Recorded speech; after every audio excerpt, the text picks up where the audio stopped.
안녕하세요 유튜브 형님들, 잭입니다. 오늘은 쉽게 접근할 수 있는 부동산 종목인 오피스텔에 대해서 이야기 나눠볼까 합니다. 주위에 오피스텔을 투자하신 분도 있고 하려고 고민 중이신 분들도 많으신 것 같아서 오피스텔은 어떤 부동산인지 장단점을 말씀드리고 오피스텔 투자 시의 유의사항도 말씀을 드려보겠습니다. 자, 먼저 오피스텔의 장점. 첫 번째는 깔끔하다. 오피스텔은 태생 자체가 오피스와 호텔의 혼합으로서 도심 업무지구 내에 생겨나도록 한 부동산의 형태라서 업무지역 내에서 주거를 원하는 수요들을 잡기 위해서 풀옵션으로 깔끔하게 짓습니다. 깔끔하고 좀 있어 보이니까 친구들 불러서 놀기도 좋아요. 두 번째는 보안이 좋다라는 겁니다. 규모가 좀 있는 오피스텔의 경우에는 현관뿐만 아니라 주차도 전부 확인해서 보안에 철저를 기하고 있습니다. 주로 여성분들은 일반 원룸 대비 가격이 좀 비싸다고 하더라도 이런 보안이 좋은 오피스텔을 더 선호하는 만큼 여성층의 수요가 더 많습니다. 세 번째는 청약 시에는 무주택으로 인정된다는 점입니다. 주거용 오피스텔을 거주 용도로 구입하신 분들은 귀를 열어주세요. 분양가 상한제가 발표되고 나서 무주택자에게 로또 분양의 기회가 엄청나게 커졌습니다. 소득 요건이 해당되고 청약 점수가 높으신 분들 중에 본인이 오피스텔을 사는 바람에 청약의 기회가 날아갔다고 생각하시는 분들에게는 희소식입니다. 오피스텔은 주택임대 사업자를 내고 전입신고를 하게 되면 세법상으로는 1가구 다주택으로 인정되는 것이 맞지만 청약에 있어서 오피스텔은 건축법상 주택이 아니기 때문에 무주택자로 인정이 됩니다. 도교통부에 직접 전화해서 확인을 한 내용이니까 확실한 내용입니다.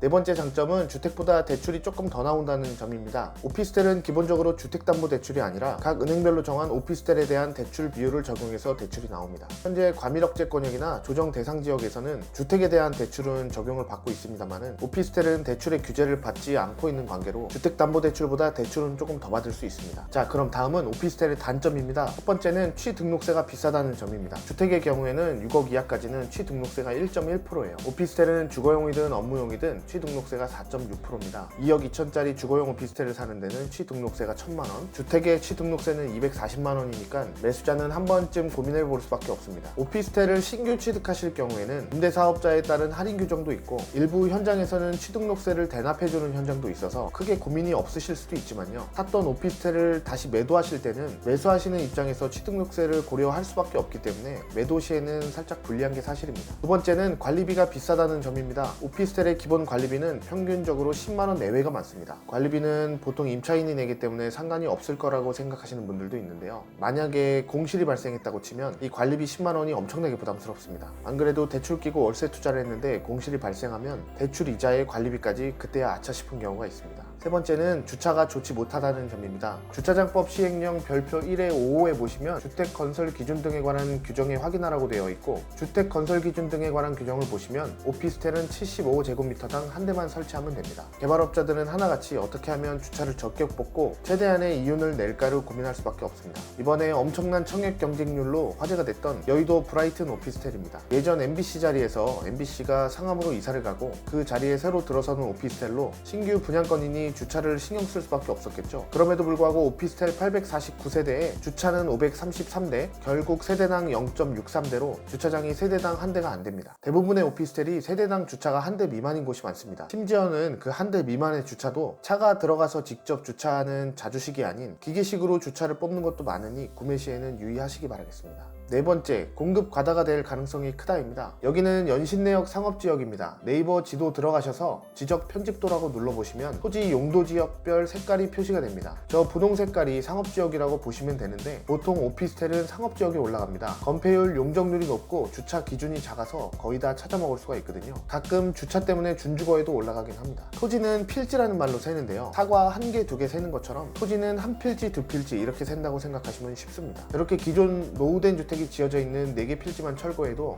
한 개 오피스텔이 들어갈 수 있는 만큼 오피스텔의 공급은 도시계획과 관계없이 얼마든지 할 수 있기 때문에 공급 측면에서 기존의 오피스텔에게 위협이 될 수 있습니다. 내가 산 오피스텔은 점점 노후화되고 내 옆에 땅에 새 오피스텔이 들어서게 되면 내 오피스텔의 월세를 상대적으로 줄여받을 수밖에 없고 수익률이 악화되면 가격이 하락하게 되는 그런 흐름입니다. 지금 제가 네모 쳐놓은 땅은 그냥 쳐놓은 게 아니고요, 오피스텔 신축용으로 지금 매물이 나와 있다고 합니다. 아무튼 연신역은 그래도 지으면 수요가 워낙 워낙 많을 거기 때문에 오피스텔이 새로 공급된다고 해도 큰 문제는 없을 거라고 봅니다. 다음은 김포 한강 신도시 구례지구로 가보겠습니다. 분홍색 상업지역이 저렇게나 크죠. 구례역 인근 상업지역에는 상가가 들어오는 지역이고 그 뒤쪽은 거의 오피스텔 예정지입니다. 현재 오피스텔 3개동 올라가 있는데 앞으로도 공급될 양이 불보듯 뻔하게 많습니다. 안 그래도 서울하고 멀어서 수요도 좀 딸린 데다가 공급이 저렇게 많아버리면 임대료 하락은 불보듯이 뻔하고 가격 방어도 힘들 걸로 예상이 됩니다. 상업지의 개수를 보면 앞으로의 공급량도 어느 정도 가늠할 수가 있습니다. 마지막으로 아까 말씀드린 여의도 브라이튼 오피스텔 위치예요. 최고 150대 1의 경쟁률을 자랑하는 데는 이유가 있습니다. 제가 네모친 부분이 9MBC 자리 지금 오피스텔 예정지고요. 오른쪽으로는 오래된 아파트가 있고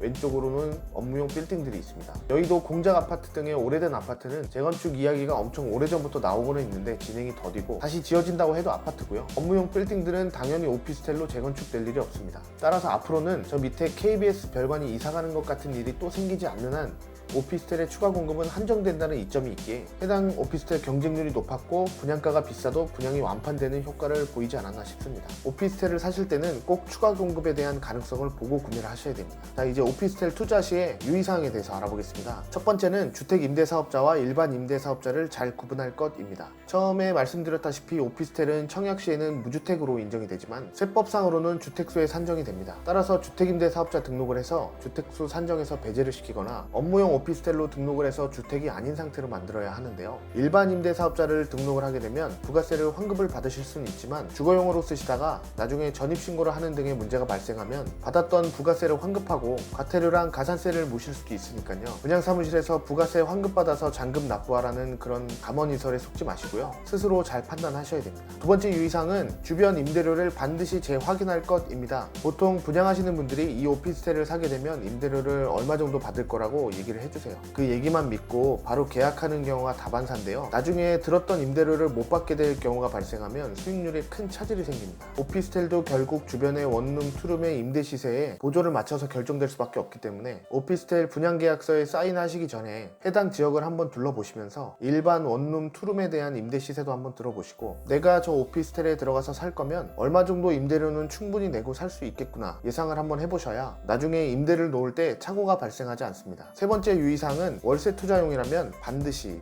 입지가 좋은 곳을 선택할 것입니다. 실거주 목적으로 가격 상승에 크게 신경 쓰지 않는다면 그냥 저렴한 값에 저렴하게 거주를 해결해도 괜찮을 거라고 봅니다. 아까 말한 청약에서 무주택자로 인정되는 것도 그렇고 과밀 억제권역이나 조정 대상 지역에서 대출이 조금 더 나오는 점도 그렇고 해당 지역에서 거주하고 싶으신 분들은 실거주용으로 선택하셔도 된다고 봅니다. 입지가 살짝 빠지는 오피스텔을 구매하실 때는 신축 오피스텔을 분양받는 것보다는 신축된 지 3, 4년 된 준신축 오피스텔을 구매하시는 게 훨씬 유리합니다. 이거는 설명하려면 얘기가 살짝 길어지니까 그냥 저를 믿으시고 신축보다 준신축을 선택하시면 됩니다. 다만 월세 투자용이라면 반드시 입지를 보셔야 됩니다. 오피스텔은 가격이 상승하는 오피스텔보다 분양 당시보다 가격이 빠지는 오피스텔이 많습니다. 가격이 오른 5개의 오피스텔 사례를 말씀드릴 테니까 참고하셔서 투자하시면 좋을 것 같습니다. 첫 번째는 여의도 더샵 아일랜드파크 2007년식 오피스텔이고요. 전용 면적 62짜리 기준 2009년 시세 5억에서 2019년 시세 6억으로 올랐습니다. 10년 동안 1억 올랐으니까 1년에 1,000만 원 정도 올랐네요. 두 번째는 용산의 대우 트럼프월드 3차 오피스텔 전용 면적 30짜리 2009년에 2억 2천 시세였는데요. 2019년에 2억 6천에서 2억 7천쯤 시세입니다. 세 번째는 강남역 센트럴 푸르지 오피스텔 원룸 기준 2014년 분양 당시 2억 8천인데 2019년에는 3억 3천입니다. 네 번째는 힐스테이트 에코 마곡 오피스텔 원룸 기준에서 분양가는 1억 6천인데 현재는 2억 1,500만 원쯤 거래되는 것 같더라고요. 근데 이제 2016년에 분양해서 대세 상승기라서 시기가 좋았으므로 좀 거품이 조금 있는 것도 같습니다. 현재 임대 시세는